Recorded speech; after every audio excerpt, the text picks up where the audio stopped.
Assalamualaikum, madam. My name is Madam Shahreena. I will tell about background of Toyota Motor Corporation.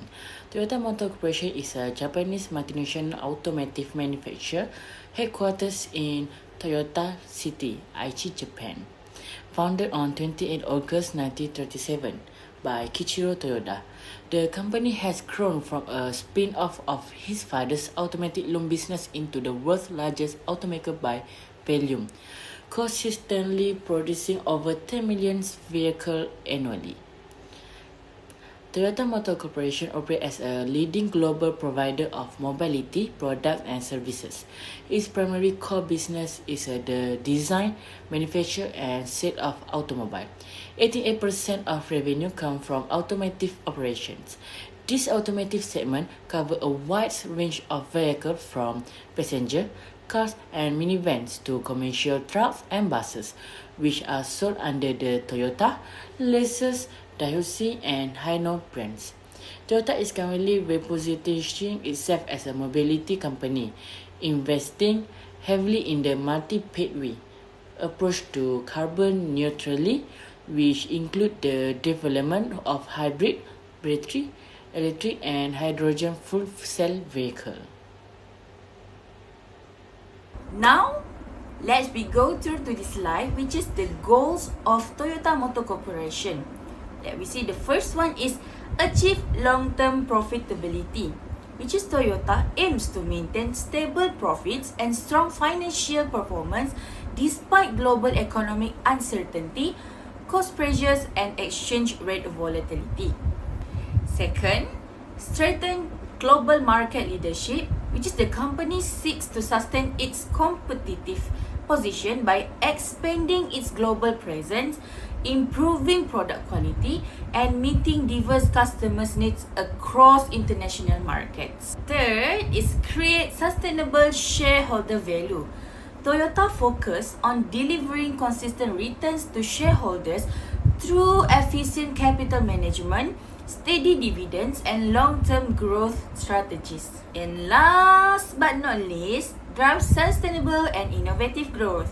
Toyota aims to invest in innovation, electrification, and sustainable mobility solutions to ensure long-term competitiveness. Now I will explain how Toyota expands its business internationally. Toyota uses market penetrations by strengthening its presence in existing markets and market expansion by entering and growing in foreign countries. The first strategy is localizations. Toyota does not use one-size-fits-all approach. Instead, it customizes its vehicles and marketing strategy based on local customers' preferences, like routes, conditions, and lifestyle. For example, in Malaysia, Toyota offers the Vios, which is suitable for customers who prefer compact and fuel-efficient car. Toyota also offers the Hilux, which is popular because of its durability and suitability for work and rural areas. By offering these models that match the local needs, Toyota is able to increase customer satisfaction and market share. The second strategy is joint venture. Toyota collaborates with local companies to enter and operate in foreign markets. This helps Toyota to reduce market entry risks, share operational costs, and gain local market knowledge. In Malaysia, Toyota has a joint venture with UNW Holdings, which helps Toyota with local manufacturing, distributions, and sales.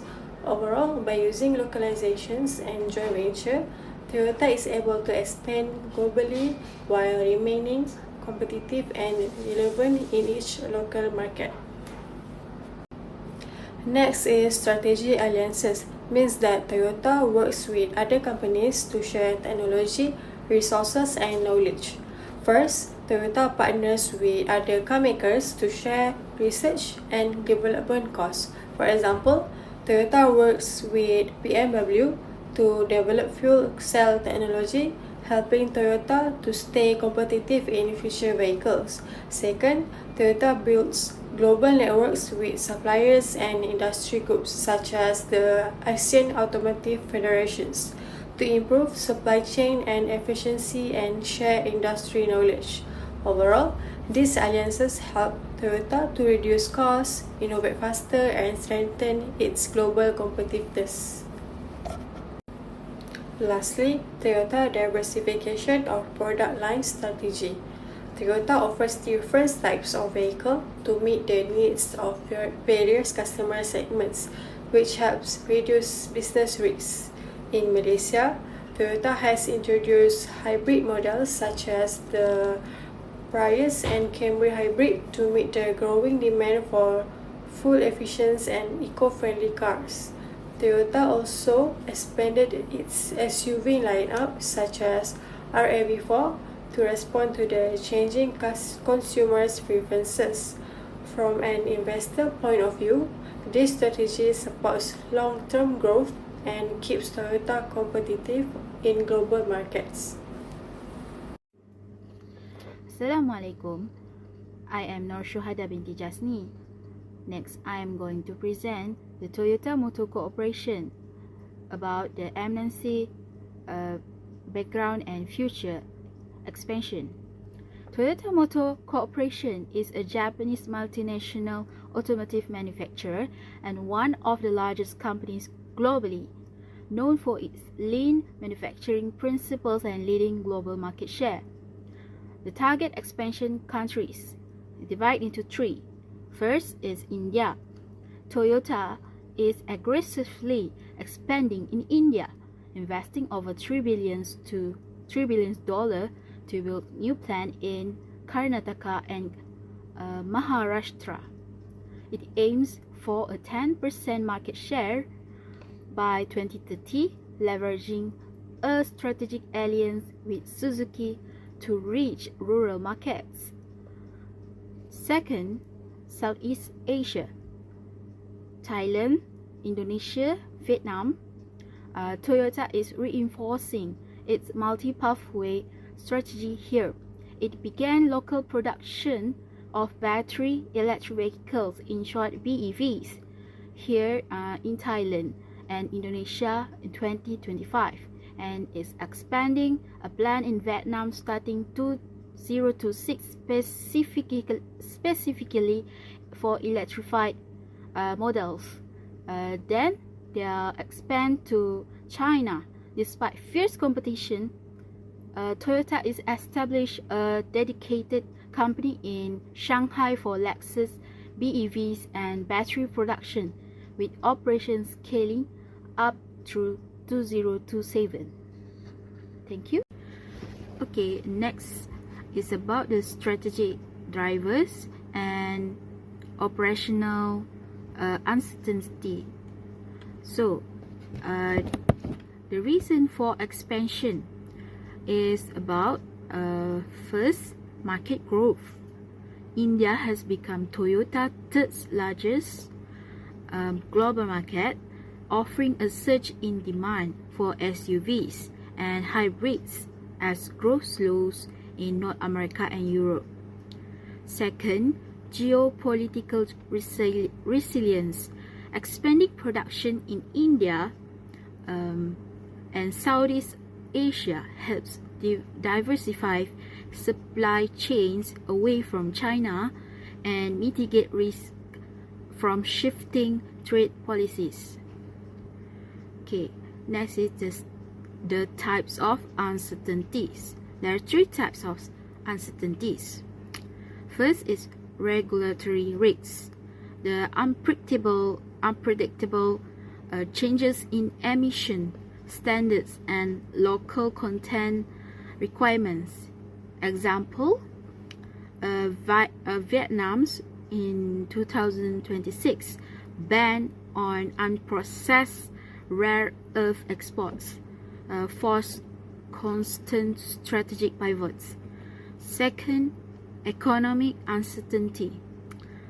Volatility in the Japanese yen and rising global interest rate in 2026 threaten profit margin and investment costs. The third types of uncertainties is about the competitive risks. So rapid gains by Chinese EV producers in global markets, including Southeast Asia, create intense pricing pressure on Toyota's traditional and hybrid models. Thank you. Toyota product has high demand from many countries, especially from North America, which is the US, Canada, Hawaii, Mexico, and others, which made it the largest export destination and sales market outside of Japan. In Europe, Toyota export and sell a high volume of hybrid electric vehicles. Meanwhile, the Asia market, excluding Japan, serves as part of a major sales destination and a critical production hub, with countries like Thailand and Indonesia acting as regional export centers that supply vehicles and parts to the other markets across Oceania and the Middle East. So let's we go through to this slide, which is what is the uses of foreign exchange market. Alright, the first one is currency conversion for international transactions, which is Toyota uses the foreign exchange market to convert revenues earned in foreign currency into Japanese yen for financial reporting and liquidity management. Second, hedging against exchange rate risks. Okay, which is the company uses hedging instruments such as forward contracts to minimize the impact of exchange rate volatility on profits and operating margins. And the last one is supporting global financing activities, which is Toyota access the foreign exchange market to manage foreign currency borrowing and align financing with its international operation. Okay, next. The factors influencing international trade. Okay, Toyota's export business in 2026 is heavily shaped by shifting geopolitical landscapes and global trade centers. The impact of tariff. For the 2025 to 2026 fiscal year, Toyota forecast a 35% drop in net profit, largely due to new US tariff on imported vehicles and parts. This tariff, including a 25% duty on a finished car and similar duties on critical components like engines, and are estimated to impact operating profit by approximately 180 billion yen. Second, trade policy shift. So, recent framework deals between the US and Japan aims to lower vehicles tariff from 27.5% to 15%.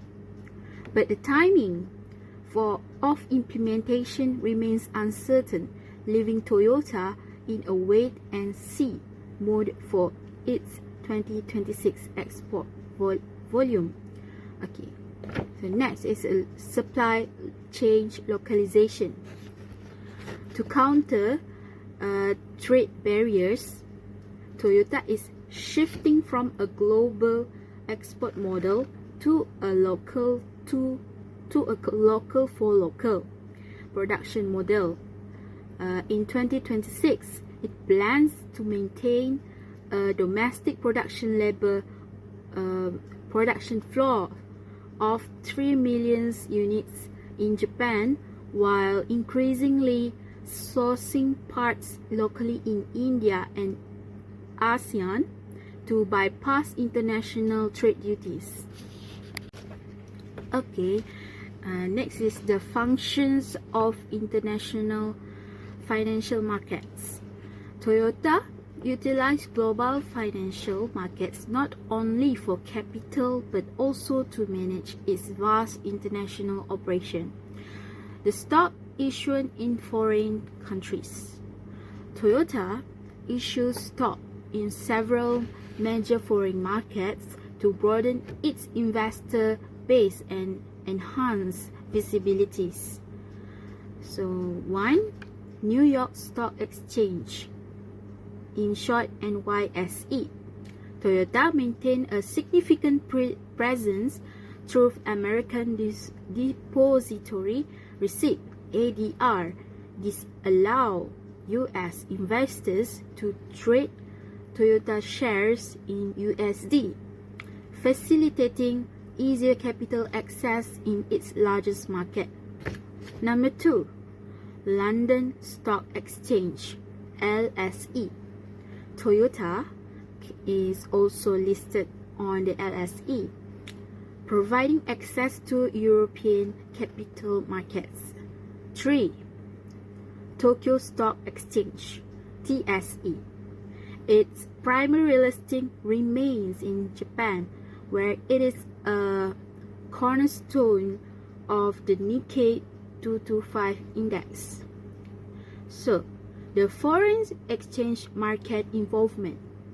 The purpose is Toyota is a major participant in the foreign exchange FX market to hedge against currency volatility, and in 2026, the company continues to manage significant risks associated with the weakening yen, which impact the value of its repatriated foreign earnings and the cost of imported raw materials. Thank you. So we continues with the main currency used in Toyota Motor Corporation. Alright, the first one is Japanese yen or JPY.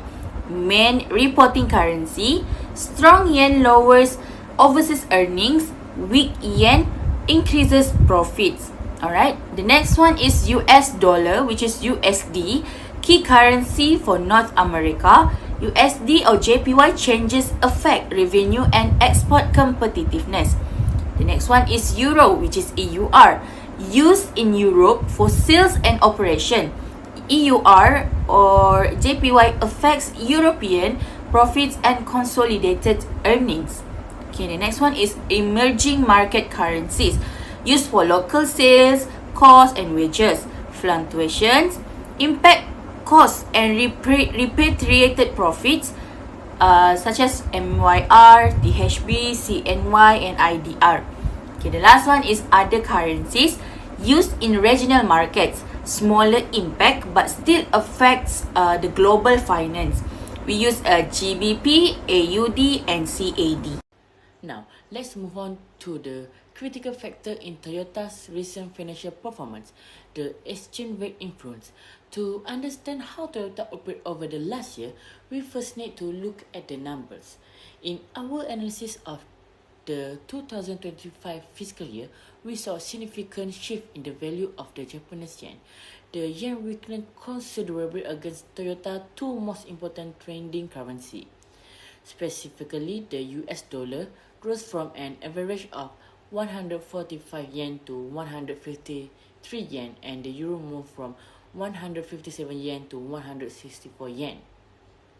This change created what we call a double-edged sword effect for the comparison.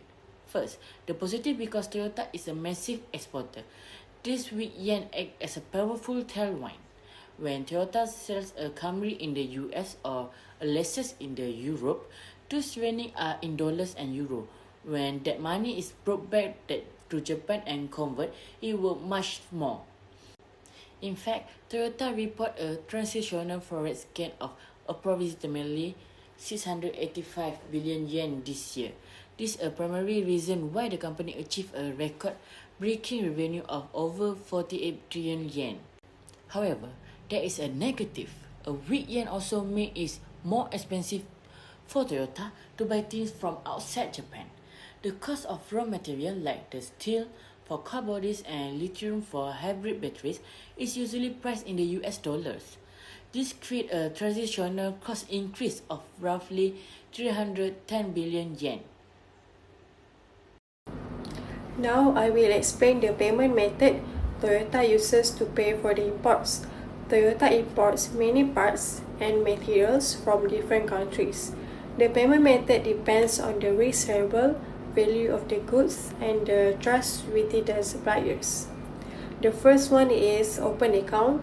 Toyota pays after receiving the goods. This method is low cost and helps cash flow, so it is used with trusted and long-term suppliers. The second one is letters of credit, or we call it LC. The bank guarantees the payment, which reduces the risk for both sides. This is used for high-value imports or higher-risk countries. Next is documentary collections. Banks handles the documents and it is cheaper than LC. It is suitable for moderate risk transactions. Toyota also uses bank transfers, or TT. This method is fast and commonly used for routine payments. Lastly is supply chain financings. Allows that supplier to get paid early while Toyota pays later. This helps maintain strong supplier relationship. In conclusions, Toyota selects payment method based on the risk, value, and trust. Now let's move on to the trade finance method used by the Toyota based on the annual reports and financial disclosure. Toyota for their 2025 annual report does not directly state the specific trade finance payment methods such as letters of credits or documentary collections. Instead, it focuses on the financial performance, cash flows, and operations. However, large cash flows and trade accounts payables indicates that the Toyota is actively involved in international supplier transactions. Although the payment methods are not disclosed, Toyota's financial disclosure shows that the strong foreign currency risk management. Toyota uses the derivative instruments such as the foreign exchange forwards, currency options, and swaps strictly for the hedging purpose. As the global importer, Toyota pays supplier in foreign currency. By hedging the exchange rate risk, Toyota stabilizes import costs and ensures smooth and predictable international payments. Now I will explain the suggested trade finance methods. Based on the Toyota global operations, we can assume or suggest these methods. Firstly, the letters of credit are used for high value or risky transactions. Then the documentary collections and open accounts work for the trusted suppliers. Next is the bank transfer are fast and efficient for the routine imports. And lastly, the supply chain finance helps suppliers to get paid early while Toyota pays later. This keeping the relationship strong.